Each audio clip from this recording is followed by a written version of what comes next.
दोस्तों, बड़े बुजुर्गों ने कहा है कि यदि घर में सुख हो, शांति हो, तो यही इंसान का स्वर्ग है। और अगर घर में कलेश हो, झगड़े हो, तो यही आदमी का नरक है। दोस्तों, आज की जो कहानी मैं आपको सुनाने जा रहा हूँ, इस कहानी के माध्यम से आपको कुछ ऐसी बातें पता चलेंगी जिसका इस्तेमाल करके आप अपने जीवन में सुख और शांति ला सकते हैं। एक समय की बात है, ये कहानी एक बौद्ध भिक्षुणी की है जिसका नाम था विशाखा। विशाखा ने एक धनी परिवार में जन्म लिया था। उसके पिता अत्यधिक धनी थे।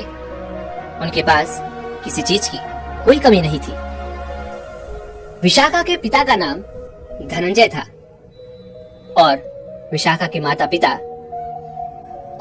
माता पिता शुरू से ही महात्मा बुद्ध के प्रति श्रद्धालु थे। वह उनके प्रति श्रद्धा रखते थे। वह उन्हें अपने मन से मानते थे और जब भी उनका कोई उपदेश होता तो वह वहां पर अवश्य जाते। विशाखा भी बचपन काल से ही अपने माता पिता के साथ महात्मा बुद्ध का हर एक उपदेश सुनने जाया करती। विशाखा जब केवल 7 वर्षों की थी, तब से ही वो अत्यधिक श्रद्धालु थी। और तो और वो श्रोतापति के फल को भी उपलब्ध हो चुकी थी। श्रोतापति का अर्थ यह होता है ध्यान की धारा में बह जाना, ध्यान में खो जाना, स्वयं के अस्तित्व को भूल जाना, अपने में ही डूब जाना। और जब कोई मनुष्य इस राह पर चलता है तो उसे भी इस प्रक्रिया से होकर गुजरना ही पड़ता है। अर्थात मनुष्य तब अध्यात्म की यात्रा पर चल सकता है जब वह श्रोतापति को उपलब्ध हो जाए। और यही हर मनुष्य के जीवन का सबसे बड़ा और महत्वपूर्ण पड़ाव होता है। हम मनुष्य के शरीर को 7 चक्रों में विभाजित किया गया है और इन 7 में से जो तीसरा चक्र है, जो कि बहुत ही महत्वपूर्ण है, और इसका नाम है मणिपुर चक्र। पहले जो 2 चक्र हैं, उन पर प्रकृति अपना काम करती है, लेकिन मणिपुर, जिसे हिंदुओं में सचमुच बहुत ही सुंदर नाम दिया गया है, वह सचमुच एक मणि है जो मनुष्य के भीतर के भाग्यों को खोल देती है। यह मणि चक्र हम मनुष्यों में बंद होता है, लेकिन इसे खोला जा सकता है। पर इसे खोलने के लिए आपको किसी न किसी योग्य गुरु की आवश्यकता जरूर पड़ेगी। और जिसका यह चक्र खुल जाता है, उसके भाग्य खुल जाते हैं और लोगों की नजरों में वह आपको पागल सा लगेगा, दीवाना सा लगेगा। देखते देखते यूं ही समय बीत गया और विशाखा अब बड़ी हो चुकी थी। विशाखा की शादी श्रावस्ती के निवासी एक धनी सेठ के पुत्र वर्धन से हो गया। और जब विशाखा अपने ससुराल जा रही थी, तब विदाई के समय विशाखा के पिता अर्थात धनंजय सेठ ने अपनी बेटी से 10 बातें संकेतों के द्वारा समझाई थी, जिसमें से सबसे पहली बात थी अपने घर की आग बाहर मत ले जाना। दूसरी, बाहर की आग घर में मत लाना। तीसरी, जो देता है उसको देना। चौथा, जो नहीं देता उसको मत देना। 5वां, जो देता है उसको भी और जो नहीं देता उसको भी देना। 6ठा, सुख से बैठना। 7वां, सुख से खाना। 8वां, सुख से लिखना। 9वां, अग्नि की परिचर्या करना। और 10वीं बात थी कुल देवी की पूजा करना। विशाखा ने इन बातों को बड़ी ध्यानपूर्वक सुना और उन्हें अच्छी तरह से याद कर लिया। इन सारी बातों के साथ विशाखा ने अपने ससुराल में अपना पहला कदम रखा। विशाखा को अपने पिता की दी गई हर एक बात, हर एक शिक्षा पूर्ण रूप से याद थी। विशाखा के ससुराल वाले भी अत्यधिक धनी थे। उनके पास भी वो सब कुछ था जो उन्हें चाहिए था। उनके पास भी किसी चीज की कोई कमी नहीं थी। लेकिन उसके बाद भी विशाखा को उस घर में एक ही कमी खलती थी, और वह थी ईश्वर की। क्योंकि उसके ससुराल में कोई भी ईश्वर पर भरोसा नहीं करता था, उन्हें कोई भी मानता नहीं था। और विशाखा ने श्रावस्ती में शादी इसलिए की थी ताकि वह हमेशा महात्मा बुद्ध के दर्शन कर सके, उनसे मिल सके, उनके उपदेश सुन सके।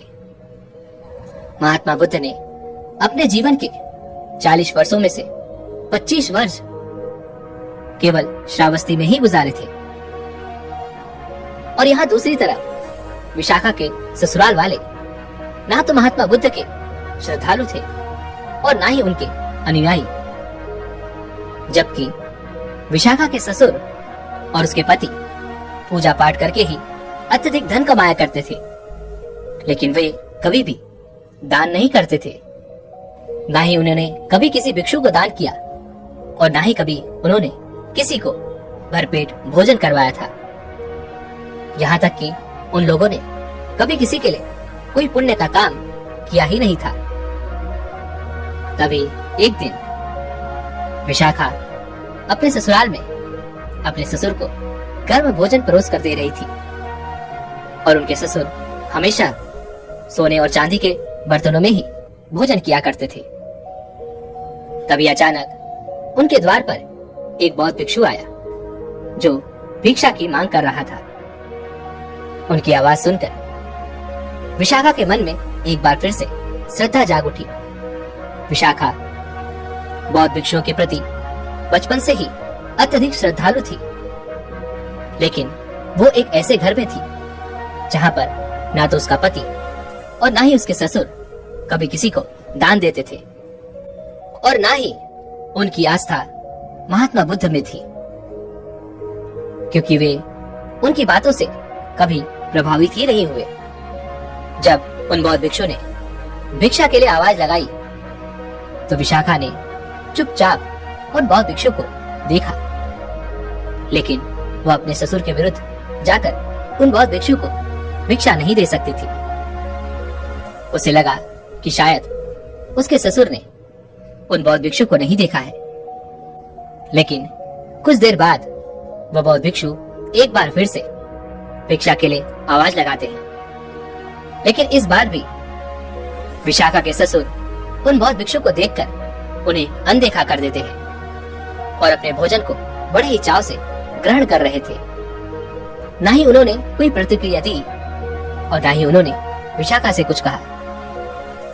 ससुराल में बिना ससुर की अनुमति के भिक्षा देना भी उस समय ससुराल का अपमान माना जाता था, लेकिन विशाखा को यह एक बहुत अच्छा मौका मिला था और वह इस मौके से चूकना नहीं चाहती थी। जैसे ही उन बौद्ध भिक्षु ने एक बार फिर से भिक्षा के लिए आवाज लगाई, इस पर विशाखा उन बौद्ध भिक्षु से कहती है, हे भिक्षु जी, आप कोई और घर देखिए, मेरे ससुर तो बासी भोजन कर रहे हैं और आपको यह देना उचित नहीं होगा, इसलिए आगे जाइए। विशाखा ने यह बात जानबूझकर इतनी जोर से कही थी कि वो बात उनके ससुर सुन ले, और ठीक ऐसा ही हुआ। जब विशाखा के ससुर ने यह बात सुनी तो वह क्रोध से भर उठे और अपनी बहू विशाखा को बहुत भला बुरा कहा, उन्हें बहुत अपशब्द सुनाए।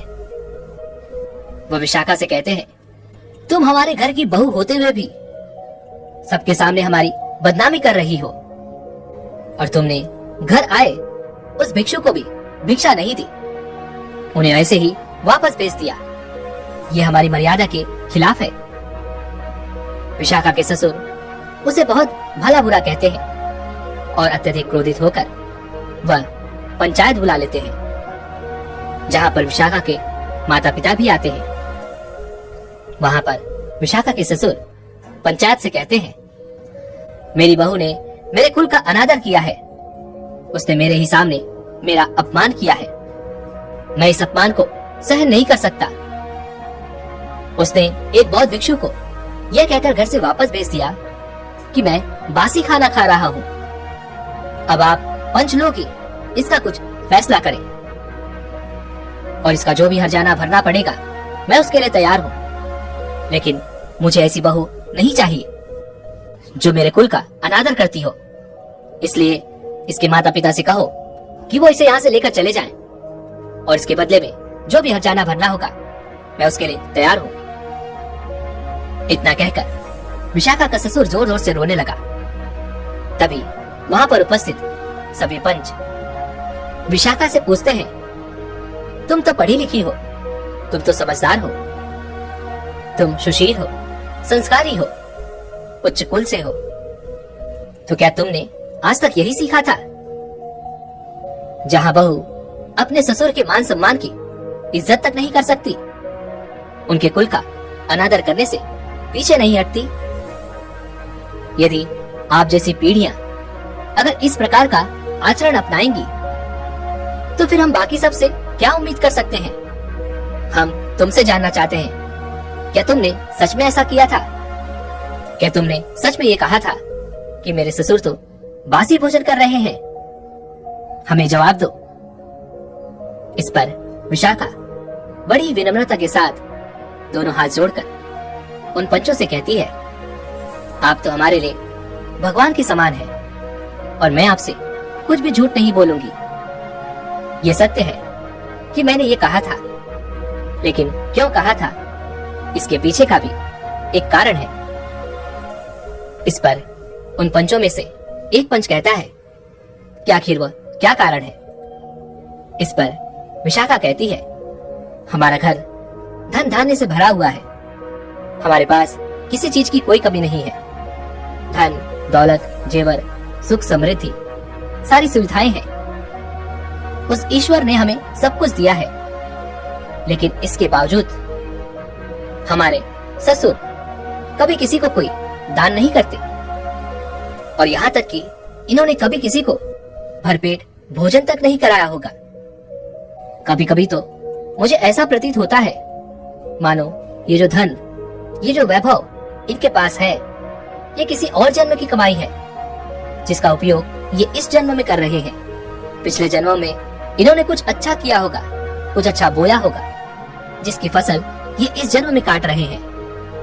वरना तो इन्होंने इस जन्म में कुछ ऐसा किया ही नहीं जिसके बदले ये सुख वैभव धन सारी सुख सुविधाओं का भोग ले।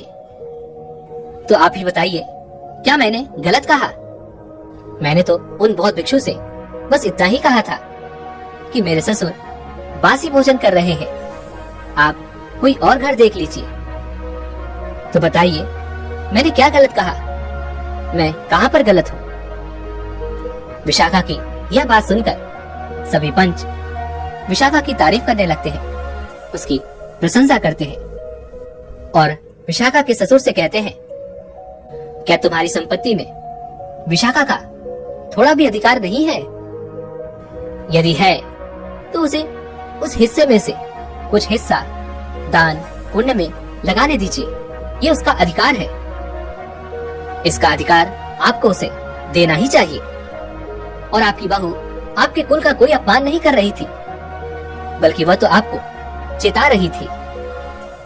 यह बात सुनकर विशाखा का ससुर उन पंचों से कहता है, केवल यह एक बात नहीं है, बल्कि ऐसी कई बातें हैं जिससे हमें यह ज्ञात होता है कि हमारे घर की बहू हमारे घर का अपमान करने के लिए ही यहाँ पर आई है और यह हमारे घर के काबिल नहीं है। इस पर उन पंचों ने विशाखा के ससुर से कहा, तो ठीक है, बताइए और कौन सी बातें हैं? इस पर विशाखा का ससुर उन पंचों से कहता है, जब हम इसकी विदाई करके अपने घर ला रहे थे तब इसके पिता ने अर्थात उन धनंजय सेठ ने इसे हमारे खिलाफ भड़काया था। इसके कानों में कुछ बातें कही थी जो मैंने भी सुन ली थी। मैं वहीं पर खड़ा था। पर्दे के पीछे जब इसके पिता इसका कान भर रहे थे तो मैंने सब सुन लिया था। इस पर वह पंच विशाखा के ससुर से कहते हैं कि आखिर वह ऐसा क्या कह रहे थे। इस पर विशाखा का ससुर उन पंचों से कहता है, इसके पिता अर्थात धनंजय सेठ अपनी बेटी से उसके कानों में कह रहे थे, घर की आग बाहर मत ले जाना। अब आप लोग ही बताइए, यदि हमारे आस पड़ोस में कोई ऐसा व्यक्ति है जिसके पास आग नहीं है, खाना बनाने की व्यवस्था नहीं है, और ऐसे में वह व्यक्ति यदि हमसे आग मांगता है तो क्या हम उसे आग नहीं देंगे? यह तो आस पड़ोस में बैर करने वाली बात हुई। यह तो आस पड़ोस में झगड़ा लगाने वाली बात हुई। यह बात सुनकर वो पंच विशाखा से पूछते हैं, क्या तुम्हारे ससुर सही कह रहे हैं? इस पर विशाखा कहती है, हाँ बिल्कुल सत्य है, लेकिन मेरे पिता ने जो बातें कही थी उसका अर्थ कुछ और था, और मेरे ससुर उन बातों का अर्थ कुछ और ही निकाल रहे हैं। मेरे पिताजी के कहने का अर्थ यह था कि यदि तुम्हारे ससुराल में सास, ससुर, देवर, पति इत्यादि किसी की भी कोई कमी दिखे तो उसे कभी घर के बाहर मत ले जाना, उसे घर में ही रखना। और यदि घर में कोई लड़ाई झगड़ा हो जाए, किसी बात को लेकर अनबन हो जाए, तो उसे घर के बाहर मत कहना। मेरे पिता का कहने का अर्थ बस इतना सा था, लेकिन इसका अर्थ मेरे ससुर ने कुछ और ही निकाला है। विशाखा की ये सारी बातें सुनकर उनका ससुर हैरान रह गया, और वह उन पंचों से कहता है कि केवल इतनी सी बात नहीं थी, विशाखा के पिता ने इससे और भी बहुत कुछ कहा था। आखिर उनका क्या अर्थ है? उन्होंने जो कुछ भी कहा था वो सब घर में बैर कराने वाली ही बातें थी। उनके कहे हर एक शब्द से घर में केवल बैर ही उत्पन्न होगा। विशाखा पंचायत से आगे कहते हुए कहती है, मेरे पिता ने जो भी मुझसे कहा था उनके हर एक शब्द का अर्थ उनके ससुर ने गलत निकाला है, और जब उन्होंने यह बात आपके सामने रख ही दी है तो मैं उन सभी बातों का अर्थ भी आपको समझा देती हूँ। मेरे पिता ने आगे मुझसे कहा था कि बाहर की आग कभी घर में मत लाना, अर्थात कि यदि मेरे ससुराल के किसी भी सदस्य की कहीं भी कोई भी बुराई कर रहा हो और यदि मैं उसे सुन लूं तो उस बात को कभी घर में ना लाऊं। इससे घर में बैर पैदा होगा, जिससे घर में समस्याएं पैदा हो जाएंगी और हमारा घर बिखर जाएगा। उन्होंने जो तीसरा और चौथा शब्द कहा था उसका अर्थ है जो देता है उसको देना, और चौथा जो नहीं देता उसे मत देना। इसका अर्थ यह है कि यदि किसी पड़ोसी या रिश्तेदार को कोई भी वस्तु या धन उधार देना पड़ जाए तो उसे ही देना जो वापस लौटा सके, बल्कि उसे ना देना जो उसे वापस ना कर सके। और मेरे पिता का पांचवा शब्द यह था कि जो देता है उसे भी देना, और जो नहीं देता उसे भी देना।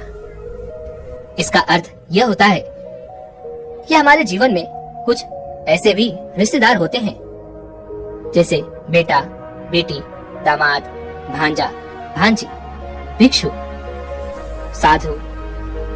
ये जो लोग हैं, इन्हें जब भी कोई चीज दो तो उन्हें यह सोचकर मत दो कि ये चीजें तुम्हें वापस लेनी है, बल्कि यह सोचकर देना कि तुम्हें तो बस इन्हें देना है। आगे विशाखा अपने पिता के छठे शब्दों को बताते हुए कहती है कि सुख से बैठना। इसका अर्थ यह है कि तुम्हें घर में ऐसी जगह पर बैठना है जहाँ पर यदि तुमसे कोई बड़ा आ जाए, जो रिश्ते में, जो पद में तुमसे बड़ा हो, तो तुम्हें हड़बड़ी में उठना ना पड़े। आगे विशाखा अपने पिता के सातवें शब्दों को समझाते हुए कहती है, सुख से खाना। इसका अर्थ यह है भोजन तभी करने बैठना जब घर के सभी बड़े भोजन कर चुके हों, वही सुख का भोजन होता है। अपने पिता के आठवें शब्दों को समझाते हुए विशाखा कहती है, सुख से लेटना। इसका अर्थ यह है लेटने से पहले एक बार ये जरूर देख लेना कि तुम्हारे सास ससुर जो घर के बड़े बुजुर्ग हैं वो खाना खा चुके हैं या नहीं, उन्हें कोई दवा की जरूरत है या उन्हें किसी अन्य चीजों की जरूरत है या नहीं, घर के बच्चे सो चुके हैं, घर के दरवाजे बंद है या नहीं, तिजोरी बंद है या नहीं, कोई दरवाजा खुला तो नहीं रह गया या कोई खिड़की खुली तो नहीं रह गई। ये सब जांच परख लेना और उसके बाद ही आराम से लेटना। इसका अर्थ है सुख से लेटना। आगे विशाखा अपने पिता के 9वें शब्द को समझाते हुए कहती है, अग्नि की परिचर्चा करना, और इसका अर्थ यह है कि स्वयं प्रेम से रहना, किसी के साथ कोई भी ऐसी बात ना कहना जिससे तुम्हारे घर के किसी भी सदस्य को बुरा लगे, उसके मन को ठेस पहुंचे। सबके साथ अदब से और प्रेम से रहना, अपनी बातों से सबका मन जीत कर रहना। आगे विशाखा अपने पिता की आखिरी और 10वें शब्द का अर्थ समझाते हुए कहती है, कुल देवों की पूजा करना। तुम्हारे घर में जो भी सदस्य हैं, जो तुमसे बड़े हैं, बुजुर्ग हैं, बाहर के भिक्षु, साधु संत, सभी तुम्हारे लिए पूजनीय हैं। उन्हें तुम्हें पूजनीय ही समझना है, उनकी जरूरतों का ध्यान रखना है, भूलकर भी उनका अपमान नहीं करना और अंतिम समय तक उनका ख्याल रखना। इतना कहकर विशाखा उन पंचों से कहती है, यही सारी शिक्षाएं मुझे मेरे पिताजी ने दी थी और यही सारी शिक्षाएं देकर उन्होंने मेरी विदाई की थी। लेकिन इसका अर्थ मेरे ससुर ने गलत ही निकाला है। मैंने आज भी अपने ससुर जी का कोई अपमान नहीं किया है, बल्कि मैंने आज भी यही कहा है कि वह हर तरह से सुखी हैं और यह जरूर किसी न किसी जन्म के पुण्य है, जिस कारण आज भी उनके पास धन धान्य की कोई कमी नहीं है। वहां पर उपस्थित हर कोई विशाखा की हर बात सुनकर प्रसन्न हो गया और उसकी सूझबूझ देखकर हर कोई उससे मंत्रमुग्ध हो चुका था। दूसरी तरफ विशाखा के माता पिता भी अत्यधिक प्रसन्न थे। उन्हें इस बात की खुशी थी कि उनकी बेटी ने उनकी हर बताई ज्ञान, हर बताई शिक्षा पर ध्यान दिया है, न केवल मान रखा बल्कि उन्हें याद भी रखा है। उधर दूसरी तरफ विशाखा के ससुराल वाले बड़े हैरान थे, लेकिन पूरी पंचायत विशाखा की बातों से अत्यधिक प्रसन्न थी। यहाँ विशाखा के ससुर की आंखों में आंसू आ चुके थे। उन्होंने सबके सामने खड़े होकर पूरे पंचों के सामने कहा कि विशाखा मेरी बहू बाद में है और मेरी गुरु पहले है। इसे पूरा अधिकार है कि वो अपने धन में से वो चाहे किसी को भी दे सकती है, खर्च कर सकती है। और इसके बाद सब अपने अपने घर लौट जाते हैं। घर लौटते ही विशाखा के ससुर विशाखा से कहते हैं, क्यों ना हम घर पर किसी को आमंत्रित करें, घर पर किसी को भोजन कराएं। इस पर विशाखा कहती है, पिताजी यही तो मेरा भी विचार है। हम कल कुछ संतों को बुलाकर घर पर उन्हें अच्छी तरह भोजन करवाते हैं। उसने अगले ही दिन गांव के कुछ संतों को बुलाया और उन्हें अच्छी तरह भोजन करवाया। भोजन करवाने के बाद विशाखा अपने ईश्वर अर्थात गौतम बुद्ध के पास पहुंची। उन्होंने उससे दीक्षा ली और बाद में और अंत में वो महात्मा बुद्ध की प्रिय शिष्य भी कहलाई।